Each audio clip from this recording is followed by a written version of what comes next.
নমস্কার বন্ধুরা, ফিরে আসলাম তোমাদের মাঝে ছোট্ট একটি গুরুত্বপূর্ণ ক্লাস নিয়ে। তো ফ্রেন্ডস, আজকের এই ছোট্ট ক্লাসে শুধু আমরা আলোচনা করতে যাচ্ছি যে সকল ভিটামিন রয়েছে, vitamin A, B, C, D, E এবং কে, প্রত্যেকটি ভিটামিনের বিস্তারিত বিষয়, অর্থাৎ রাসায়নিক নাম, উৎস এবং অভাবজনিত রোগ। তো ক্লাসটি খুবই ইন্টারেস্টিং হতে যাচ্ছে। যারা জানো এই ক্লাসটি দেখে একটু রিভিশন করে নাও, যারা জানো না আজকের এই ক্লাস থেকে ভালো করে দেখে নাও, পারলে খাতার মধ্যে নোট করে নাও, কারণ তোমাদের আপকামিং যে সমস্ত পরীক্ষা রয়েছে প্রত্যেকটা পরীক্ষায় এই টপিক থেকে একটি প্রশ্ন তোমরা কমন পাবে। তো ফ্রেন্ডস, এইরকম ইন্টারেস্টিং যে সমস্ত স্ট্র্যাটেজিকের পার্টগুলো রয়েছে সমস্ত ক্লাস আমি করিয়ে দিয়েছি, এবং তোমরা যারা পূর্ববর্তী ক্লাসগুলো দেখোনি অবশ্যই ভিডিও প্লেলিস্টে চলে যাবে, সেখানে আমি প্লেলিস্ট তৈরি করে রেখেছি। প্লেলিস্ট থেকে তোমরা পূর্ববর্তী ক্লাসগুলো দেখে নিও। তো দেখো বন্ধুরা, কথা না বাড়িয়ে শুরু করে দিচ্ছি। প্রথম যে ভিটামিন এ। তো ভিটামিন এ এর রাসায়নিক নাম হচ্ছে রেটিনল। ভিটামিন এ এর রাসায়নিক নাম রেটিনল। এটি দ্রাব্যতা হচ্ছে স্নেহ পদার্থ, অর্থাৎ ভিটামিন এ কে কোন ধরনের পদার্থ বলা হয়, বা ধরে নিতে পারো ভিটামিন এ কিসে দ্রবণীয়। ঠিক আছে, দ্রাব্যতা আমরা দ্রবণীয় বলতে পারি। তো এটি স্নেহ জাতীয় পদার্থ। এর উৎসগুলো একটু দেখে নাও: গাজর, কুমড়ো, পাকা পেঁপে, ঘি, মাখন, এছাড়াও পাকা আম, কট ও হাঙ্গর মাছের যকৃৎ থেকে নিঃসৃত তেল। এই জায়গাটা কিন্তু ইম্পর্টেন্ট। কট এবং হাঙ্গর মাছের যকৃৎ থেকে নিঃসৃত তেল প্রচুর পরিমাণ ভিটামিন এ পাওয়া যায়। এবং প্রথমে ভিটামিন এ এর রাসায়নিক নাম, অর্থাৎ প্রত্যেকটা ভিটামিনের যে রাসায়নিক নামগুলো রয়েছে খুবই গুরুত্বপূর্ণ, পরীক্ষায় বারবার এখান থেকে প্রশ্ন এসেছে। এর অভাবে কী রোগ হয় দেখে নাও, আমি বলতেছি নামগুলো। যেগুলো নাম জানো না অবশ্যই খাতার মধ্যে নোট করে রাখবে। আমরা সচরাচর যেটা জানি যে ভিটামিন এ এর অভাবে রাতকানা রোগ হয়। রাতকানা বাদ দিয়েও আরও অনেক রোগ রয়েছে, যেমন চোখে ছানি পড়া, ত্বক খসখসে হওয়া, এছাড়াও সেরোসিস, এছাড়াও জেরোপথলমিয়া, এছাড়াও করোটোম্যালেশিয়া এবং স্নায়ুতন্ত্রের ক্ষতি। এই সমস্ত রোগ কিন্তু ভিটামিন এ এর অভাবে হয়ে থাকে। নেক্সট ভিটামিন বি, খুবই গুরুত্বপূর্ণ।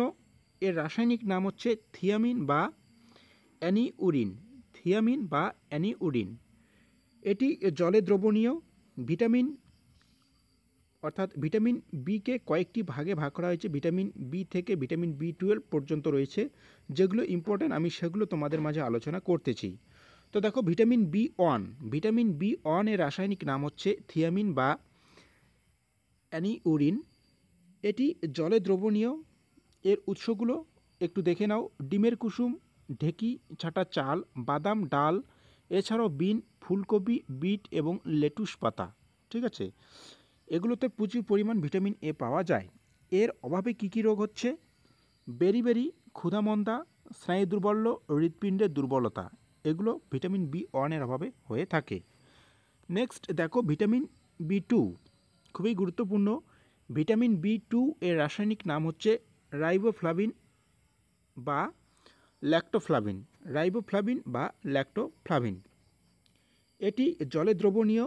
এর উৎসগুলো তোমরা একটু দেখে নিবে। কিছু কিছু উৎস রয়েছে যেগুলো সমস্ত ভিটামিনের অন্তর্গত, তো সেগুলো একটু পারলে খাতার মধ্যে নোট করে নিও।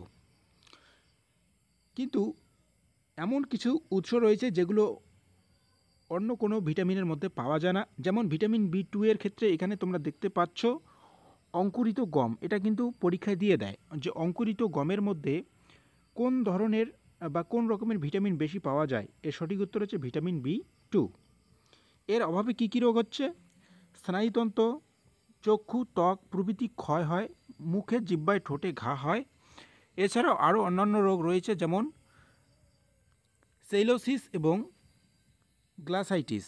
এই রোগগুলো কিন্তু হয়ে থাকে। নেক্সট দেখে নাও vitamin B three. Vitamin B three এর রাসায়নিক নাম হচ্ছে নিয়াসিন।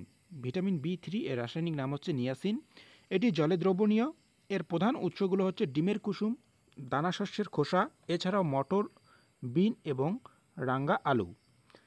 ভিটামিন বি থ্রি এর অভাবে কী কী রোগ হচ্ছে: প্লেগ্রা, অন্ত্রে ঘা, স্নায়ুক্ষয় এবং চর্মরোগ। তাহলে ভিটামিন বি এর অভাবে বেসিক্যালি আমরা চর্মরোগটা কিন্তু সব জায়গায় দেখতেছি। নেক্সট দেখে নাও ভিটামিন বি ফাইভ এর রাসায়নিক নাম কি। ভিটামিন বি ফাইভ এর রাসায়নিক নাম হচ্ছে প্যান্টোথেনিক অ্যাসিড। প্যান্টোথনিক অ্যাসিড হচ্ছে ভিটামিন B5 এর রাসায়নিক নাম। আমি বারবার বলতেছি, এই যে রাসায়নিক নামগুলো রয়েছে এগুলো খুবই গুরুত্বপূর্ণ পরীক্ষার জন্য, এবং অভাবজনিত রোগগুলো এই দুটো হচ্ছে মেইন। এবং এই ক্লাসটির শেষে আমি তোমাদের একটি শর্টকাট ট্রিক মনে রেখে দিব যে কোন কোন ভিটামিনগুলো জলে দ্রবণীয় এবং কোনগুলো নয়। ঠিক আছে, জলে দ্রবণীয় এবং স্নেহ পদার্থে দ্রবণীয় ভিটামিনগুলোর নাম কিভাবে তোমরা মনে রাখবে সেটা আমি একটু সংক্ষেপে যে ট্রিক রয়েছে সেটা তোমাদেরকে অবশ্যই বলবো। তো দেখো, ভিটামিন B5 এর রাসায়নিক নাম প্যান্টোথনিক অ্যাসিড। এর অভাবে কী কী রোগ হচ্ছে? অনিদ্রা, স্নায়ু দুর্বল্য এবং ডার্মাটাইটিস। এই সমস্ত রোগ ভিটামিন B5 এর অভাবে হয়ে থাকে, এবং এই ভিটামিনটাও কিন্তু জলে দ্রবণীয়। নেক্সট দেখে নাও ভিটামিন B6। ভিটামিন B6 এর রাসায়নিক নাম হচ্ছে পাইরিডক্সিন। ভিটামিন বি এর রাসায়নিক নাম হচ্ছে পাইরিডক্সিন। এর অভাবে যে সমস্ত রোগ হচ্ছে, প্রথম রয়েছে রক্তাল্পতা, স্নায়ু দুর্বল্য, নিদ্রা অর্থাৎ ঘুম কম হয়, এছাড়াও জনন ক্ষমতার হ্রাস পায় ভিটামিন B6 এর অভাবে। নেক্সট দেখে নাও ভিটামিন B7। ভিটামিন B7 এর রাসায়নিক নাম হচ্ছে বায়োটিন। ভিটামিন B7 এর রাসায়নিক নাম হচ্ছে বায়োটিন। এটি জলে দ্রবণীয়, অর্থাৎ ভিটামিন B1 থেকে শুরু করে ভিটামিন B12 যতগুলো রয়েছে সবগুলোই কিন্তু জলে দ্রবণীয়, এটা তোমরা মনে রাখবে।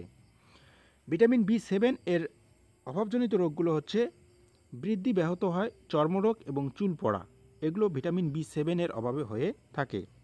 নেক্সট দেখে নাও ভিটামিন B9। ভিটামিন B9 এর রাসায়নিক নাম হচ্ছে ফলিক অ্যাসিড। খুবই গুরুত্বপূর্ণ, ভিটামিন B9 এর রাসায়নিক নাম ফলিক অ্যাসিড। এর অভাবে যে সমস্ত রোগ হচ্ছে, বৃদ্ধি ব্যাহত হয়, চর্মরোগ এবং চুল পড়া একই রকম থাকছে। নেক্সট দেখে নাও ভিটামিন B12। ভিটামিন B12 এর রাসায়নিক নাম হচ্ছে সাইনোকোবালামিন হচ্ছে ভিটামিন B12 এর রাসায়নিক নাম।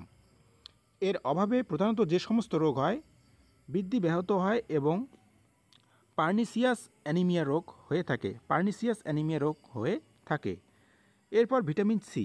ভিটামিন সি এর রাসায়নিক নাম হচ্ছে অ্যাসকর্বিক অ্যাসিড। ভিটামিন সি এর রাসায়নিক নাম অ্যাসকর্বিক অ্যাসিড।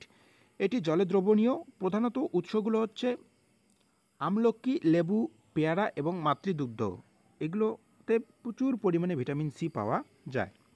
এর অভাবে স্কারবি রোগ হয়, দাঁতের গোড়া ফোলা এবং পুঁজ, এছাড়াও রক্ত পড়া, যেটাকে আমরা পাইরিয়া বলছি, এই রোগটা ভিটামিন সি এর অভাবে হয়ে থাকে।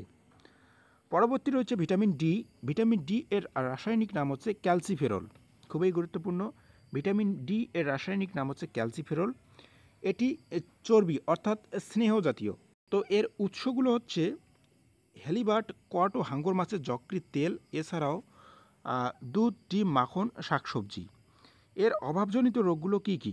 শিশুদের রিকেট রোগ খুবই গুরুত্বপূর্ণ, বড়দের অ্যাস্টিওপরোসিস এবং অস্থি ও দন্তের বিকৃতি গঠন, মানে অস্থি এবং দন্ত ভালো মতো গঠন হবে না, একটু আঁকাবাঁকা হবে, এই রকম রোগ কিন্তু হয়ে থাকে ভিটামিন ডি এর অভাবে।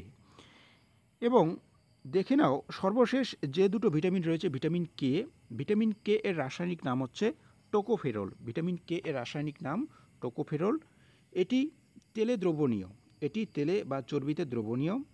প্রধান উৎসগুলো হচ্ছে ডিমের কুসুম, মাছ, মাংস, সয়াবিন এবং শাকসবজি। এর অভাবে কী কী রোগ হচ্ছে? বন্ধ্যাত্বতা, পেশি ও জনন অঙ্গের বৃদ্ধি ব্যাহত।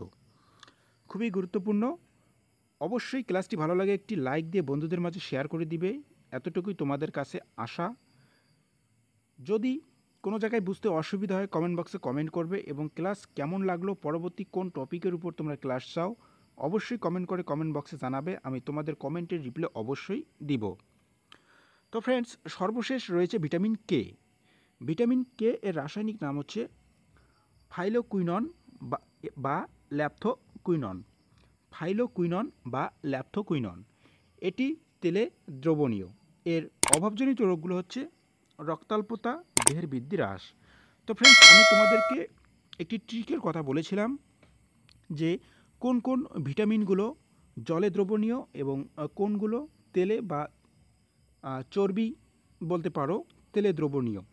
তো ফ্রেন্ডস, তোমরা একটু মনে রাখবে আমি যেটা বলতেছি, A, D, E, কে, কী লিখলাম?